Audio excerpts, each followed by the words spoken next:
We are most alive, we have the most energy, we are most intimate with our best selves when we're progressing towards our mighty mission. I think what's happened on the planet right now is there's been a great seduction and a great brainwashing. When we are kids, we want to be astronauts. We want to do all our dreams. And we're full of curiosity, and we're loving, and we're passionate, we're strong. We're not afraid to be ourselves. But as we leave the perfection of childhood, the hypnosis and the brainwashing begin. Be reasonable. So that's our nature, but our parents give us limitation based on their limited psychology. And don't sing too loudly, don't dream too big, don't be too passionate. As we've left who we truly are, we've contracted.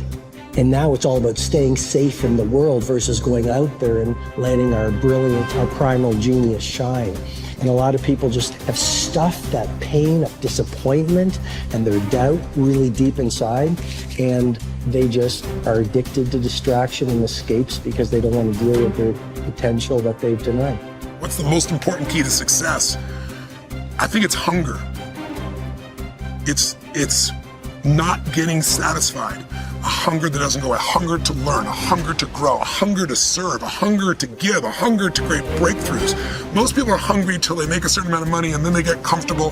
And there's nothing wrong with that, but it's not about the money. It's not about the business. It's about your growth. Because every one of us either grows or dies. People ask me all the time, what does it take to be happy? I say one word, progress. Progress equals happiness, because achieving a goal feels good for how long? A week, a month, 3 months, and then there needs to be something else. And the reason for something else is because you gotta grow. I want to find more. All I can. And in that sack of you have to dive in that to find more. Because if you're not willing to go in there and face yourself, I can find anything. You can live right here on surface, man, right here on surface.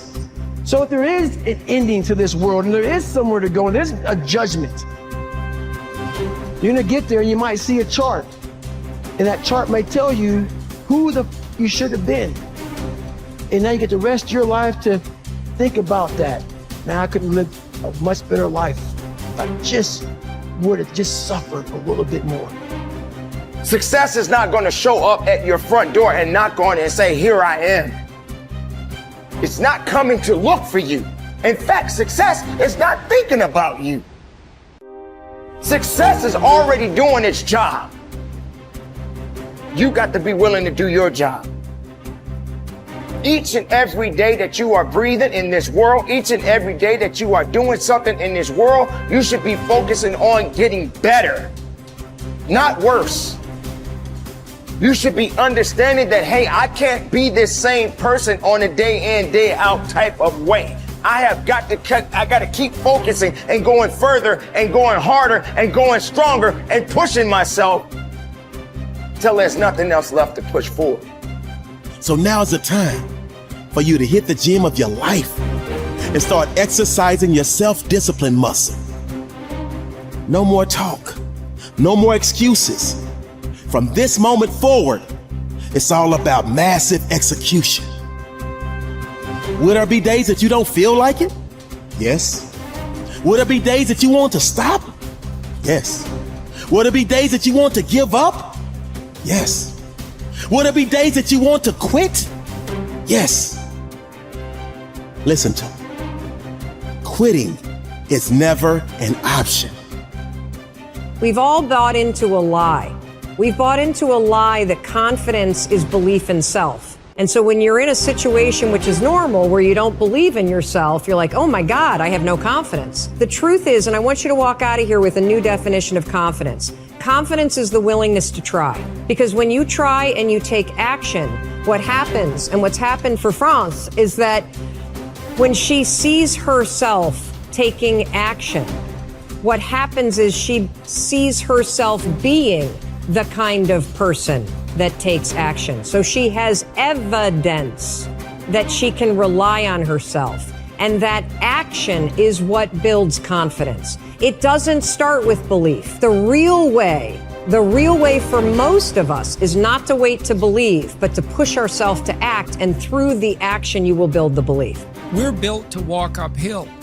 And when you reach the pinnacle of the hill, you want to stop and appreciate the vision, but the next thing you want is a higher hill in the distance, because it's the uphill climb that it's from the uphill climb that we derive our value, and I mean this technically. So almost all the positive emotion we feel, especially the emotion that fills us with enthusiasm, and that's to be filled with the Spirit of God, by the way, because that's what enthusiasm means. That's experienced in relationship to a goal. And so in some sense, and this is part of the religious enterprise, you want a goal that you can never attain, right? So you can always move closer to the goal that recedes as you move towards it. You think, well, that's frustrating. It's like Sisyphus pushing the rock uphill. But it's not, because as you pursue that goal, you put yourself together and your life does get better and richer and more abundant. And that's why the highest levels of virtue and goal are in some sense transcendent. You want them to be above everything you're doing so you can continually move towards something that's more sublime and better. That's what you are. You're here to live, not to sleep. I didn't study, I didn't study a book. I literally put myself in a fire repeatedly like a sword. You put a sword in the fire repeatedly and repeatedly. If you keep on doing that, you're going to get a nice sword. And then you keep on beating it. You got to beat the shit out of it. And that's what I am. Yeah. I became that. I said, okay, we can't quit. We got to figure out why you are this.